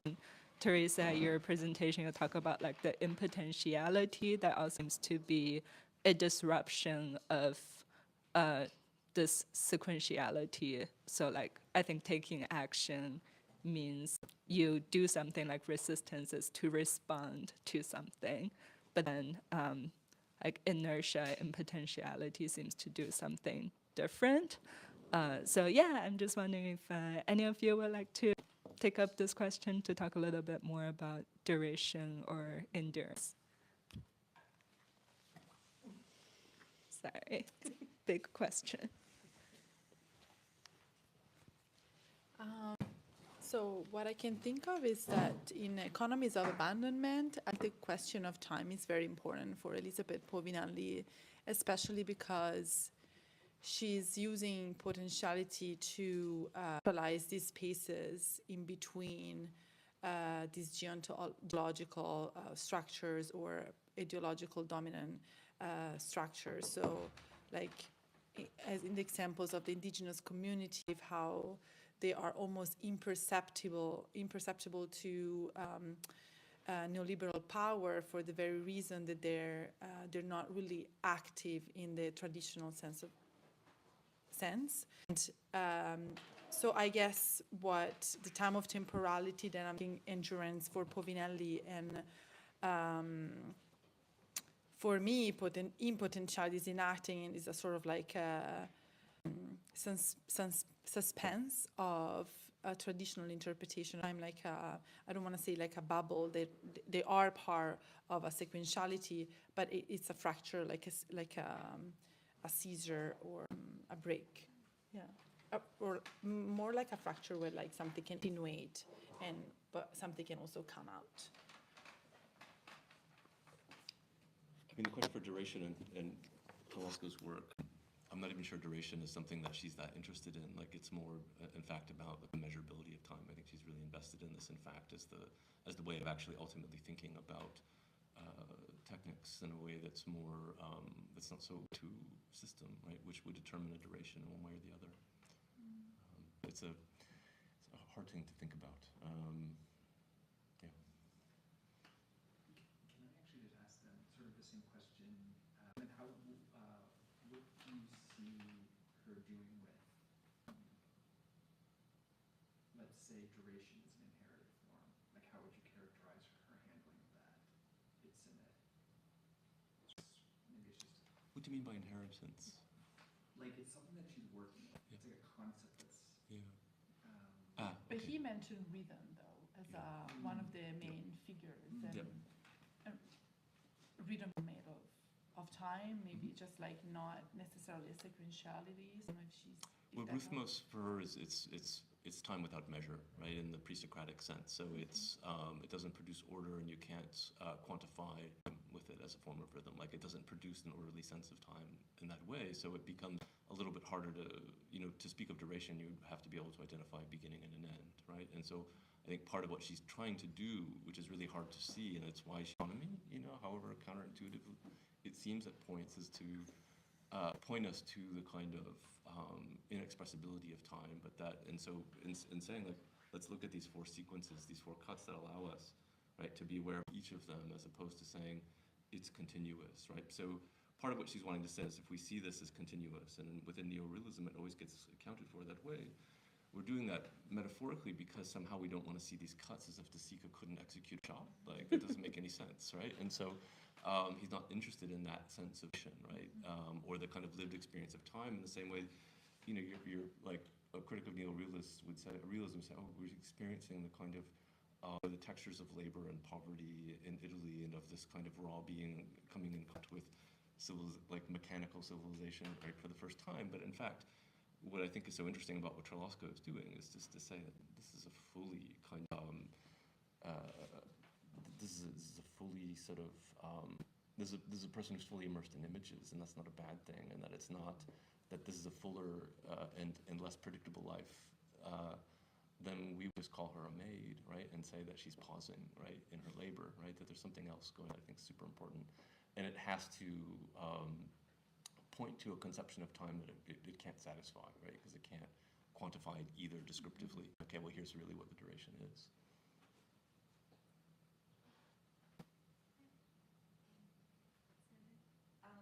So there's a reception Yes. downstairs. Yes, I think the second floor. Okay. Yes, on the second floor. So there's a everyone's reception. welcome to join us and hopefully talk more. Thank you so much Thank for you so coming. much. Yeah, thank you.